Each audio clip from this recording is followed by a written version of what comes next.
BNP কোনো মিথ্যা প্রতিশ্রুতি দেয় না, যার প্রমাণ উত্তরার দিয়াবাড়ি খাল। ইতিমধ্যে খালটির ২.৫ কিলোমিটার এলাকা পরিষ্কার করেছে নেতাকর্মীরা। সকালে রাজধানীর উত্তরায় মাসব্যাপী খাল খনন ও পরিষ্কার কর্মসূচিতে অংশ নিয়ে এসব কথা বলেন ঢাকা মহানগর উত্তর বিএনপি নেতারা।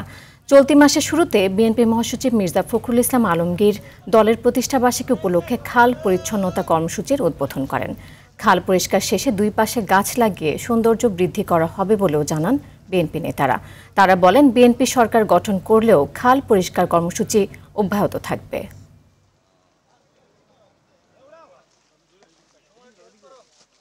আপনারা দেখতে পাচ্ছেন, যদি ওইরকম হয়তো আমরা ১-২ দিন হয়তো লাঠি দিয়ে বা কিছু দিয়ে কচুরি বানা উঠে চলে যেতাম।